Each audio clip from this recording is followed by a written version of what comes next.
लोकसभा निकालानंतर अजित पवार आज पुणे दौऱ्यावर। सकाळीच दौऱ्याला सुरुवात। पुण्यातल्या पूरपरिस्थिती संदर्भात बैठक आणि आषाढी वारी नियोजनाचा आढावा घेणार। लोकसभा निवडणुकांमध्ये महाराष्ट्रातल्या अपयशाचं भाजप आज मुंबईत विश्लेषण करणार। देवेंद्र फडणवीस आणि चंद्रशेखर बावनकुळे घेणार मतदारसंघनिहाय कामगिरीचा आढावा।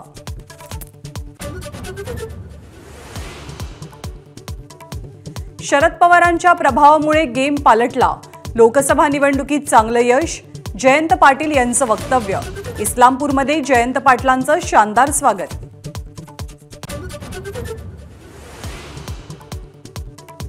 सांगली लोकसभेत काही गोष्टींवरनं आपल्याबाबत गैरसमज पसरले। जयंत पाटलांची थेट टीका। आम्ही आघाडीचा धर्म पाळला। जयंत पाटलांचा दावा।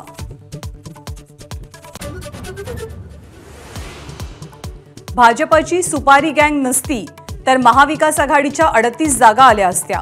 माझाच्या मुलाखतीत संजय राऊतांचा राज ठाकरेंवरती घणाघात।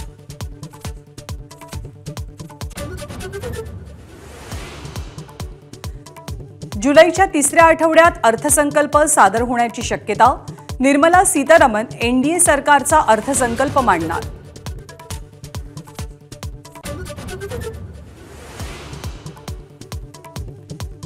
भाजप शिवसेना सरकारला हिंदुत्वाचं वारसदार म्हणावं की नाही, विश्व हिंदू परिषद नेत्यांचा सवाल। वक्फ बोर्डाला कोट्यवधींचा निधी देण्यावरनं तीव्र नाराजी।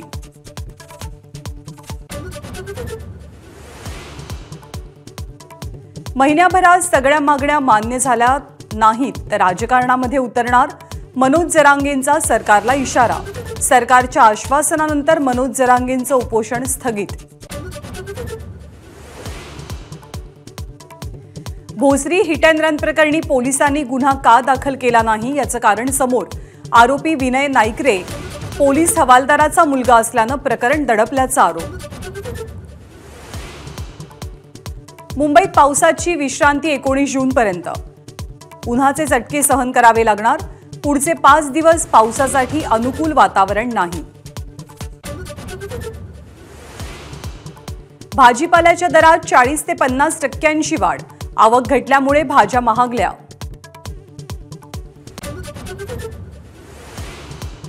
कर्नाटकचे माजी मुख्यमंत्री येडियुरप्पा यांच्यावर अटकेची टांगती तलवार। अल्पवयीन मुलीवरील बलात्कार प्रकरणात अजामीनपात्र अटक वॉरंट जारी। येडियुरप्पांच्या अटकपूर्व जामिनावरती आज हायकोर्टात सुनावणी। G7 परिषदेत सहभागी होण्यासाठी पंतप्रधान नरेंद्र मोदी इटलीमध्ये दाखल।